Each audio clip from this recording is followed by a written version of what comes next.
Welcome to Behind the Scenes at the Hanover Theatre. Now, here's your host, Lisa Condit. Good morning, everyone, and thank you for listening to Behind the Scenes at the Hanover Theatre. So excited to be here today with Meghan Patrick. Meghan has been with us since before we opened. She was a really great part of the opening team, and she is currently our operations manager and director of education. Welcome, Meghan. Thank you for having me this morning. So you have been very, very busy this summer, and you must love it when people say, oh, you work at the theater. It's summertime. Does everybody go on vacations? It's slow there, right? That is exactly what people say. They'll go, oh, you must be looking forward to the summer. Everything will slow down. But as you know, it's actually quite the opposite. We are very busy during the summer, especially for our youth summer program. Which is our 3-week program that we run usually in July for 3 weeks, Monday through Friday from 9 a.m. to 3 p.m., where we have a group of usually about 40 students who come in and rehearse for a final production. But more importantly, they meet in the mornings in classes for music, drama, and dance so that they can really start to hone their skills and get an experience that they don't have in the classroom. And this year we actually added a second session for the very first time. So that was exciting. And we had a whole new group of students coming in right after the first group doing the same show. So it was really interesting to see the different experiences that they had. Oh, and this summer program is fabulous. It's very sought after. And for anybody who's listening, if you know somebody who wants to be involved, you need to respond the day we announce it, especially for that first session, because it does sell out just that quickly. Yeah, if you're interested in making sure that you get an announcement or information about that, you can contact our box office and ask them to just add the education code to your account or youth summer program code so that when we send that out, we make sure that you get that information. And so you mentioned that this was the first year we did a second session. Do you think that we'll probably end up doing that next year? I think we will. Kind of taking a few weeks to sort of let it all sink in and look over, how everything went. But we had a really great response, and we were happy that we did that second session. It goes on sale the end of February vacation every year, so that's when you want to look out for it. And last year, as you said, it sold out very quickly. So we sort of went back and forth. Do we add a second session? And as our waiting list grew and grew and grew, we decided, okay, this is a good step. So we decided that, yes, this is a good step. Why don't we go ahead and add a second session? And we started the chain of events that would allow us to do that. So it took a little while to get the second one on sale, but we're happy that we did it. Well, first of all, it's not as easy as people might think. Oh, I think I'll just open a second session and we'll just do the whole thing all over again, because this is a full-blown production. You have the scenery, you have the costumes, obviously you have the talent that's in the youth summer program. And how about the music director and the choreographer and the stage hands? I don't think that people necessarily understand how much more goes into it. So right. You just wrapped up those 2-3-week sessions of the summer youth program or the youth summer program. What are your goals when preparing for this highly intense performing arts program? Our goals for the youth summer program really involve giving the students an experience that they wouldn't have in their typical school setting. First of all, not every school has a theater program, so we have some students who are looking for that outlet because they can't get it throughout the school year. And second, we have schools that they'll do maybe a play or a musical every year, but the school doesn't have acting classes or maybe even music classes and dance classes. And so this program really gives students an opportunity to have that training, that one-on-one training that allows them to kind of move forward so that they're more prepared for the next audition. It also gives them a great opportunity to network with other students who have similar likes to them. And I think that's one of the most powerful aspects of the program is that when students leave this program, one of the best responses that we have is that they met somebody that was like them. And they found a friend that they can talk to about theater and the arts and the things that they're interested in. And I think in today's day and age, when kids are isolating themselves more and more by texting and tweeting and having this interaction with their phone or with their computer rather than face-to-face, it's so important that they find somebody that they can relate to and interact with and identify with. I totally agree with you. And as you know, my daughter was in the first session, and the one thing she said within the second day this year is, I love the youth summer program. I love all the kids. Theater kids are nice. And you're right. She just had a lot in common with them. Also, you know, most schools really are not able to do the type of production that you do at the Hanover Theatre. First of all, because it's the Hanover Theatre. So by definition, our setting is more grand than the biggest high school auditorium that's out there. I don't know if you know this or not, so I don't mean to throw you a curveball, but do you have any idea as far as what's the largest audience that typical high schools can hold? Do you know? Usually you're talking about maybe 500, 600 seats. For new schools that are being built, that's actually been the standard that the state allows to be paid for. But there are definitely some schools, some larger districts out there that have, some of them, I believe, even 1,200 seats I've seen. So it really depends on the district. But for 2,300 seats, that's not something that kids are going to see very often. So it's really a benefit when they get up on that stage for the first time and they look out at the audience, or they look out at those seats and the chandelier and the grandness of the Hanover Theatre. It's something that just doesn't go away. So it's something that really is beneficial to our interns as well. They really get a huge benefit to that. And I remember one day after the program ended and kids were kind of going home, the interns are always there a little bit later, and a couple of them were just like lying on the stage looking out at the Hanover Theatre, saying to each other like, oh my gosh, can you believe that we're like working here right now? And you know, they'll carry that with them and bring it back to school and tell other kids about it. Oh, I love that. And it feeds into our mission so well to foster that love and appreciation of the performing arts. Love that. Love how it interconnects. So I have to ask you, you must see a lot of change and a lot of growth. What ends up being your favorite part of this youth summer program? Well, I think you just hit the nail on the head. It's the growth that these students experience. And it was interesting because the experience of the first session versus the second was very different. The first session, we certainly had a lot of students who, quite a few who had done the program before, and so we had seen them over the past few years. There were also seemed to be a lot of kids with a lot of prior experiences. And so they came in sort of ready to go, and it was nice to see some of those kids year after year, the growth that they've experienced. In particular, one of our students, Lucas, had been with us every year. And I had this conversation with him and actually the entire cast before one of their performances, where when he came to us a few years ago, he was clearly a talented kid, clearly had an appreciation for the arts, but wasn't quite mature enough, wasn't quite there yet to handle the leading role. He had other supporting roles before, but never that lead role for our program. And this year he was cast in that lead role, and he really was ready for it. He really rose to the occasion. He became the character, and it took that time. It took that practice for him to get there. But it was such a proud moment to watch him and to see the growth that he's had. So that was really nice about the first program. And all the kids were so energetic and enthusiastic. And I have to say, I loved the way it opened, and the first notes of It's a Beautiful Morning was phenomenal with both casts. And I think it's really nice. I saw both productions. I thought they were both really great in their own way. And I thought it was really nice that there's a whole group of students from the first session that made sure they came and they saw their friends that were in the second session. Absolutely. That really blew me away. And they came, they all sat together, and they were so supportive of this other group of kids who they didn't know. They knew a couple of the kids in the show, but for the most part, that was really amazing to see these kids come in and support this new cast who was doing the same show, and they could have felt like going in, oh, this is competitive. Is their show going to be better or worse than ours? But instead, they were so supportive. They gave them a standing ovation. They waited at the stage door to hug and congratulate all of them, and they continuously said, oh my gosh, it was so good. It was just as good as ours. It was great to see how different it was. And that's what I think is really amazing about theater, is that you can make it so different.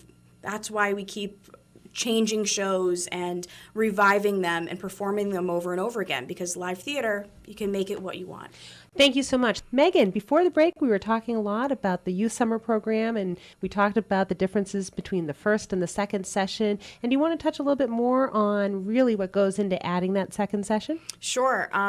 When we decided, okay, let's add this second session, it wasn't as easy as just putting it on sale. There's a lot that goes into putting on a show that I think a lot of times people don't realize, that you have to purchase rights and royalties for the show. And it's not just about paying them to say, yes, we have permission to do the production. It's actually getting their permission and getting a contract. There are certain shows that we've applied for and we've been denied the rights because somebody nearby was doing it, or the national tour was coming through, maybe to our own theater, actually.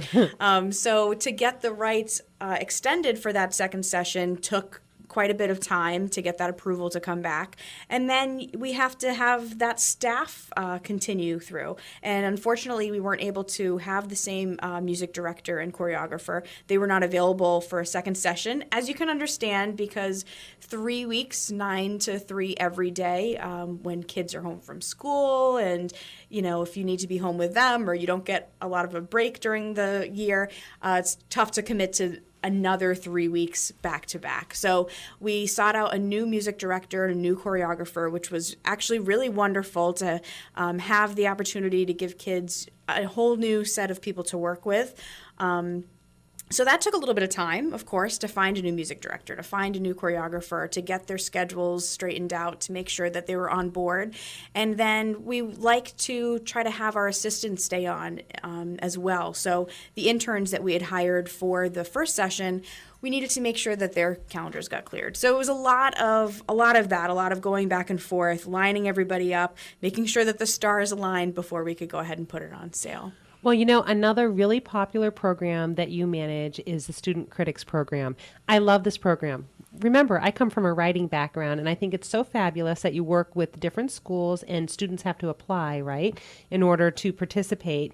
And then you have Paul Colas coming in and really talking to them about how to write critiques. How this program really has that power to enhance critical thinking in young people. The Student Critic program, when we set out to begin this, it was to give not only students an opportunity to come and see the performing arts, but to give them a new opportunity to learn a different writing style, to be creative in their writing, and not to worry about an introduction and the body and the conclusion, but to sort of have more of a free style. And that has really worked beautifully over the past few years. We've been so lucky to have Paul Colas from the Telegram and Gazette be our resident critic for these students, to guide them and mentor them. And it's very interesting that first day that they come in, after the application process. They come in and they come and see a show, and we talk with them and they discuss the show back and forth afterwards. But the number one thing that they're stressed about is, well, how are we supposed to write it? Do you want us to write it this way? Do we need to use an MLA format? And it's hard to break them out of that habit because that's what they have to do for school, and they should be doing that. But this gives students an outlet to sort of be more creative and write in a style that you don't get taught in the regular school setting. The Student Critics program, it sounds so interesting. If somebody would like to participate, what is the application process? There must be a deadline coming up soon. It will be online in the next week or so. And you can apply just through the website. You can print out the application, and it's actually a free program for students. They have to come up with, they need a letter of recommendation, they fill out the application and write an essay about why they should be involved. But we have a wide range of students and backgrounds, whether they are interested really in writing, or they love performing, or they're dancers. And it's actually been wonderful to have a mixture of students having different interests in the arts when they come into the program, because they bring something new to the discussion.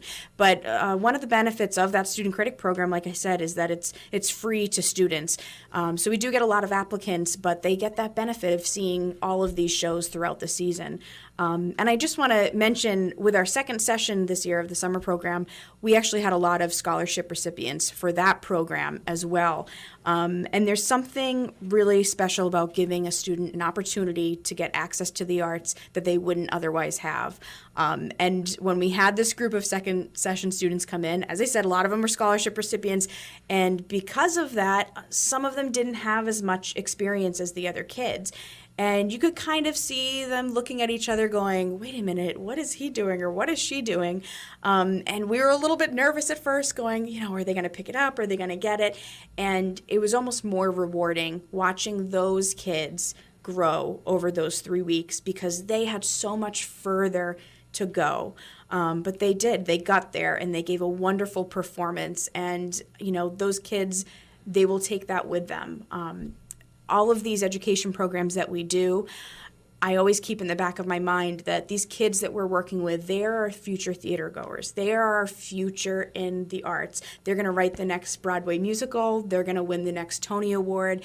And our future as an organization depends on these kids. Absolutely. I couldn't agree more. And you are a perfect person in our organization to probably have the most interaction with young people and students. So I have to ask you, you get a lot of different exposure, doing a lot of different things. What's your favorite aspect of working with young adults? I love working with children because they're so open to trying new things. They're so open to change and exploring. They want to know about the world. They want to know about each other. They want to understand themselves. And I think theater and the arts, that's what it does. It helps you to have a better understanding of yourself and the world around you.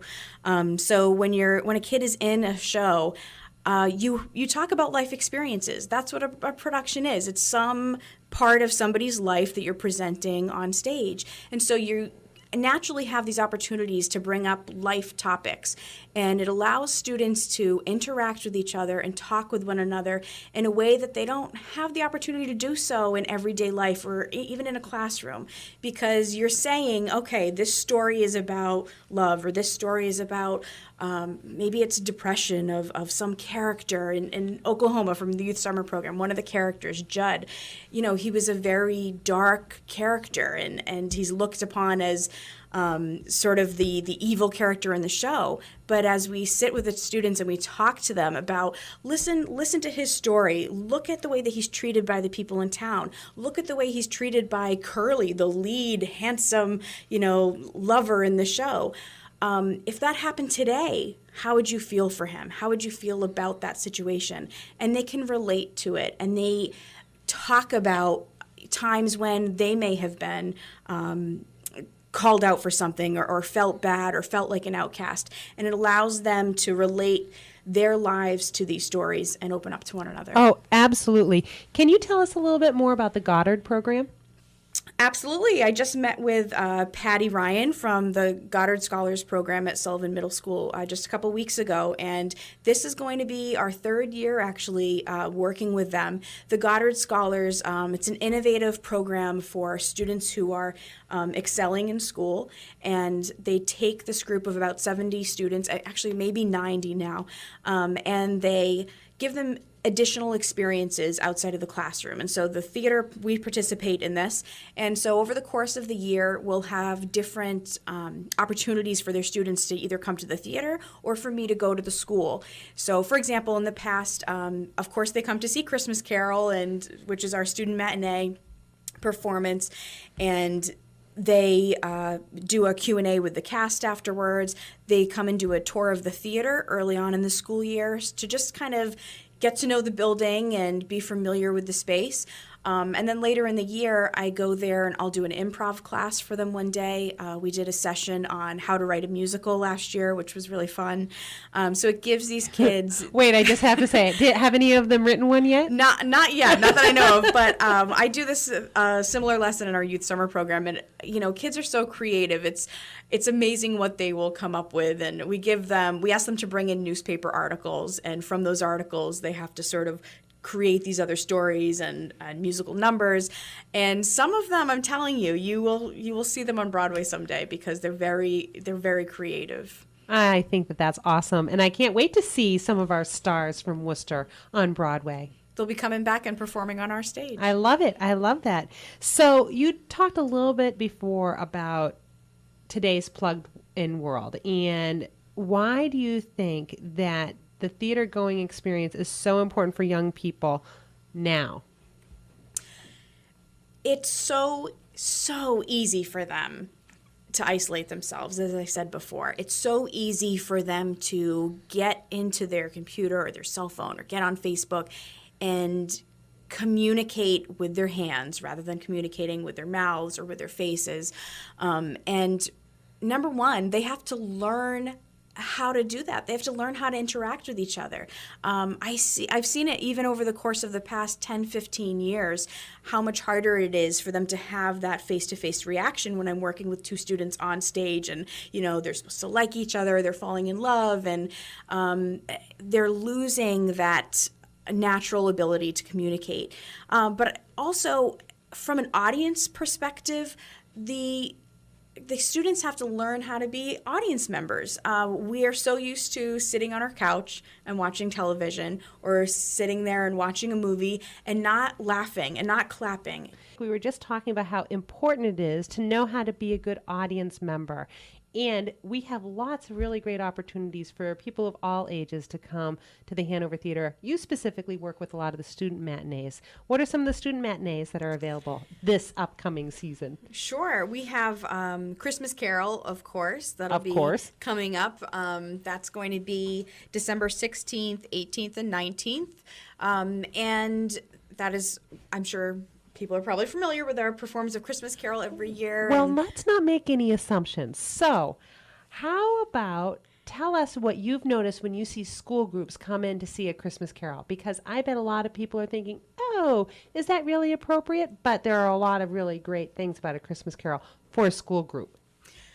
Yes, Charles Dickens' A Christmas Carol, I think you hear Charles Dickens, and of course it's appropriate for schools. It's appropriate especially for 7th graders. A lot of 7th graders are reading Charles Dickens' A Christmas Carol during, the fall and winter months. So we have a lot of school groups that come and fill the house, and they're so excited to see the book that they've read put to life on stage, and they get a new appreciation for the story. And because it's Troy's adaptation of A Christmas Carol, it's a different production than maybe one that they've seen before, or it's a little different than the book that they've read and his interpretation of it. So for them to come in and see the theater, I think, number one, they're always blown away. As the buses are pulling up and the kids are running in, the first thing they say is, oh my gosh, it's so pretty.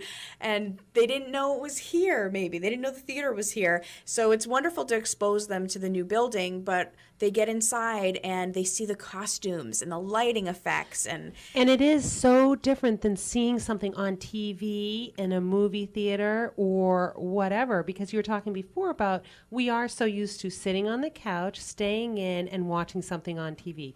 Like Les Miserables, for example.